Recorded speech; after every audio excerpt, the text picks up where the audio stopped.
여기는 경주 이제 소금강 북쪽에 있는 소금강산에 있는 굴불사지 사면석불입니다.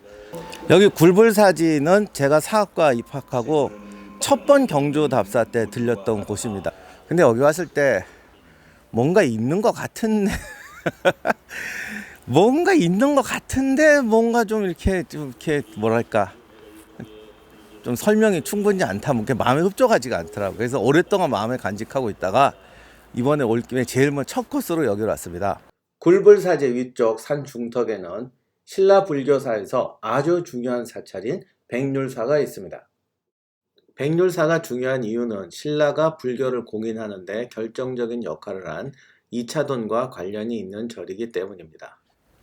신라의 법흥왕 때 이제 불교를 전하려다가 순교했던 이차돈이 원래 지으려고 했던 절은 흑륜사죠. 그러니까 아마 죽었어도 거기서 죽었을 텐데 나중에 이차돈 순교비라든가 하는 게 여기 백률사에서 발견이 됩니다. 그게 왜냐하면 이차돈이 목이 하늘로 올라갔다가 뭐 떨어진 데가 여기래나 그래가지고 여기 백률사를 짓게 되는데 경주박물관에는 이차돈 순교비와 함께 백률사에서 소장했던 청동 불상이 소장되어 있습니다. 이 불상은 수준이 대단히 높은데요.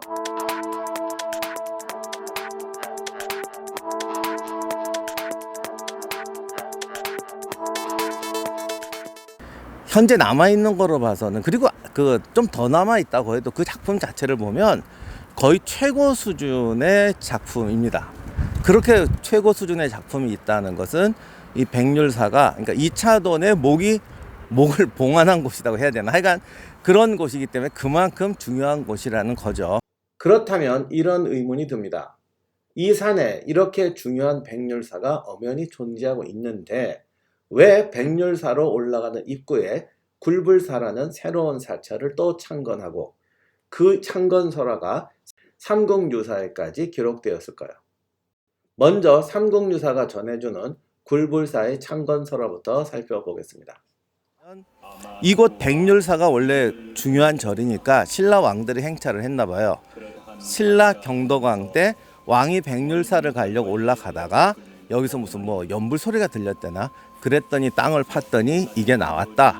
그래서 이제 이걸 지었다는 거죠. 그러니까 경덕왕은 신라 하대에 쇠락해가는 신라를 재정비하기 위해서 마지막으로 노력했던 조선으로 치면 영종조 같은 사람이죠. 그런 경덕왕이 신라 불교의 시작이라고 할 수 있는 백률사 아래에 굴불사를 새로 창건하고 여기에 뭔가 부처님의 깊은 뜻이 있다는 설화까지 제공했다. 뭔가 정치적 의도가 있어 보이죠. 그런데 이 정치적 역사적 배경은 조금 나중에 설명드리고 먼저 이 굴불사의 구조와 불상에 대해서 먼저 살펴보도록 하겠습니다. 이 절의 이름이 굴불사라고도 하지만 고려시대의 기록에 보면 굴석사라고 되어 있거든요. 지금 이렇게 보시면 이 주변에 지금 축대가 세워지고 하긴 했지만 전에는 이게 다 산이었을지도 모르겠어요. 그러니까 산에 석굴암처럼 파서 굴처럼 돼 있던 것을 나중에 까고 건물을 지었는지도 모르겠습니다. 그래서 굴석사라고 했을지도 모르겠어요. 여기가 어느 정도 굴이었는지는 모르겠습니다만 저 바위 뒤쪽에 있는 데까지가 다 돌에 산에 덮여 있었고 저 앞부분이 저렇게 튀어나와 있었다면 지금 생각해 보면 차라리 그랬으면 제2의 석굴암 그래가지고 더 유명해졌을 것 같은데 나중에 이게 어떤 분이 이걸 차라리 다 까고 사찰로 만들자. 야 이거 산을 다 깠으면 엄청 고생했을 것 같은데 그 당시로는 참 발전적인 생각이었을지 모르겠습니다만 지금 지나고 보면 그냥 석굴암으로 뒀으면 더 유명해졌을 걸. 근데 진짜 지금도 문화유적 보면은 그 멀쩡한 거를 괜히 산을 까고 뭐 해가지고 정화사업 정비 요즘은 그런 짓 안 해요. 근데 사실 80년대 90년대까지도 그런 거 참 많이 해갖고 멀쩡한 거 까부셔가지고 그 유적의 존재 의미 자체를 완전히 바꿔버린 게 많은데 이게 고려시대 어떤 분이 하셨는지 모르겠지만 본인은 좋은 뜻으로 하신 것 같은데 좀 안타깝습니다. 자 여기 앞에 3명의 불상을 보면 옷의 선은 굉장히 부드럽지만 그럼에도 불구하고 몸매 비율은 조금 안 맞아요. 그리고 원래 인도 불상들은 이게 몸의 각선미가 쫙 드러나거든요. 그래서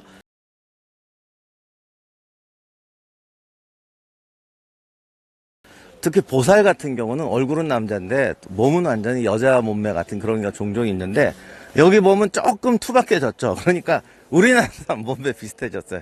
어떻게 보면 조금 실력이 딸려서 그렇게 선이 몸이 좀 뻣뻣해졌을 수도 있지만 어떻게 보면 또 우리나라 사람 몸매 같은 것도 있죠. 얼굴도 자세히 보시면 이게 원래 신라 때 불상들을 간다라 미술은 간다라 얼굴이고 고려로 올수록 우리나라 사람 얼굴 비슷해져요. 그다음 조선시대에 오면은 또 달라지는데 이거 보면은 원래 불상 얼굴 같으면서도 석굴암에 있는 그 불상 표정하고 비슷하죠.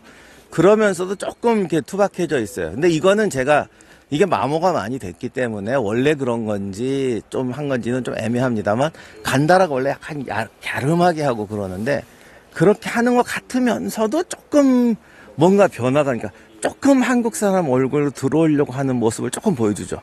그러니까 이게 이제 아마 이제 후대가 되면 점점 불상이라는 게 이게 그러니까 뭐랄까 사람에게 좀 공감이 돼야 되거든. 그러니까 처음에는 종교가 특히 좀 외국서 온 종교거나 그럴 때는 약간 이국스러워야 더 존경심이 생기나봐. 이거는 다른 나라 종교들도 비슷해요. 불교 같은 경우도 그 중국 왔을 때도 그렇고 그러다가 좀 세월이 지나면 자꾸 이렇게 우리식으로 우리 거가 됐다. 이건 우리 종교다 하면은 모습도 우리 거랑 공감이 돼야 되는 거죠. 그래서 이거를 보면은 좀 거듭 말하지만 실력이 좀 투박해서 그럴 수도 있지만 만들자고 한 이미지가 조금 우리나라스러워지는 걸 볼 수가 있습니다.